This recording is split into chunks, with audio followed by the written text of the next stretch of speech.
Um, if you look at the Stalinists and the social democratic movements, all as if like a slingshot had been released, they went flying to the right, because again their worship accomplished fact, and without the fact of Stalinism, they had no anchor in the world, um, and it effectively cleared the field. And today, with the return of mass struggle, I mean, it is very, very significant that the only significant socialist forces in Ireland, the SWP and the Socialist Party, are Trotskyists, or at least in the case of the SWP, would characterise themselves as Trotskyist.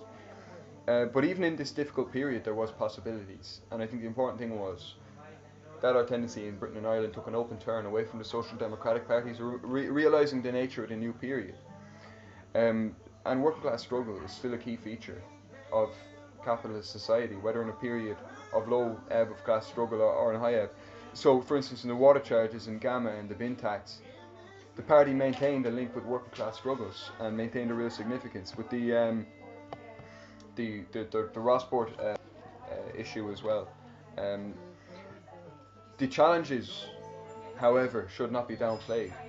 I mean, this period, the SWP, for instance, went into it with the the 1990s would be the 1930s in slow motion, and went from ultra sectarianism to ultra opportunism, and have just been consistently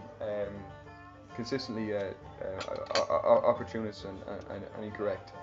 The Fourth International types, however, turned towards liquidation of themselves into broad anti-capitalist parties, which is clearly an entirely wrong turn to take, because these parties haven't been able to decisively affect the situation at the sacrifice of the independent banner of the Revolutionary Party.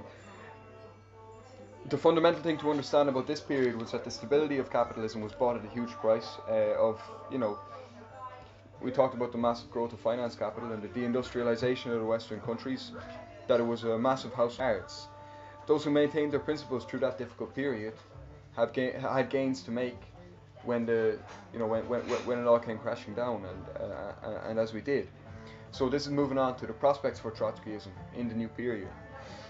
We've seen difficulties in the post-crash period. It would be idiotic to ignore them.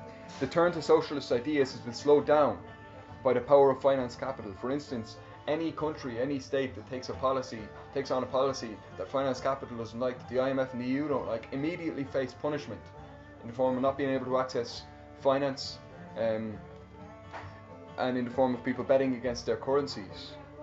So there's massively narrowed. The enormous power of neoliberalism means that the turn towards different policies, that these can seem impossible to people. The turn to struggle, meanwhile, in Ireland at least, has been slowed down by the total sellout and disintegration and degeneration of unions and traditional parties and organisations of the working class. However, we have showed ourselves to be a significant factor when there has been a sector of the working class fighting back. When there have been strikes, whether it's Thomas Cook or Laura Ashley, we've been there, even though it's been on a small level, these strikes. Where there's been serious fight back in the form of the household tax, we were in the leadership of it, unquestionably. Fundamentally, however, we need to look at not only at what we've done, but what the imminent possibilities are, what we have, and what we will have going into the new, going forward into the coming situation. We have that critique of Stalinism, which lends us a great credibility, because any turn towards socialism demands an explanation of what went wrong with this horrific genocidal, mass murdering state that existed. And there may be Stalinists in the future as a serious tendency if there's an upswing in the class struggle. There's many Stalinist currents in the USA, for instance, many leftover Stalinists in Europe. But most importantly, the critique of Stalinism not only gives us a credibility, but shows us how future revolutions develop and what the risks are with bureaucratization.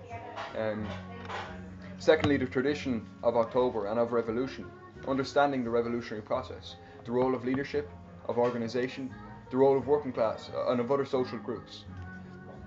Of course, we're existing with totally different elements to 100 years ago, but it'll be the same dynamics of the revolutionary process. We also have the theory of the permanent revolution, Which, I mean, when you look at the Arab Spring, if the theory of the permanent revolution did not exist, it would be necessary for some Tunisian or Egyptian revolutionary to come up with it. It would be an absolute necessity for them. If you look at the massive backwardness in the neo-colonial world, how it's slipping further back, and how it's absolutely unbreakable poverty seems to be the rule there, which is one of the key features of the world today, the massive hunger and poverty that exists. Without the theory of the permanent revolution, you can't really understand this. We would lack an indispensable roadmap if we didn't have the ideological legacy of Trotskyism. So, against the sort of new, left, new left that's been calling itself a new left in new forms, in different forms for the last 150 years, calling Marxism dogmatic, opposing the Revolutionary Party, etc., etc. Against these people, we have so much in our favour that it seems farcical when you have anarchists saying, "Oh, why are you selling your paper?" and all this nonsense. I think it's totally likely that, at the very least, we will see mass movements in Ireland and Western Europe in the coming period, given the total, the depth of the crisis and the impotence of the bourgeoisie to tackle it, as evidenced in the last 5 years. And those with sort of liberal or opportunistic tendencies, those with false ideas, totally false ideas inherited from a bureaucracy that's fallen, we'll see temporary surges here and there, but at best, but they'll be impotent in the face of the challenge of building strong organisations, of understanding developments before and as they happen, and of taking decisive action when the crisis is deep. They will not have the theoretical seriousness to perform that most important of functions when you're in a fight. That is the function of telling your friends from your enemies and of being able to point to a way forward in the struggle. And I hope we can have a good discussion on this and other issues right now, comrades. Sorry if I went a bit over time. I think I'm up to 25 minutes. So we'll open it up now.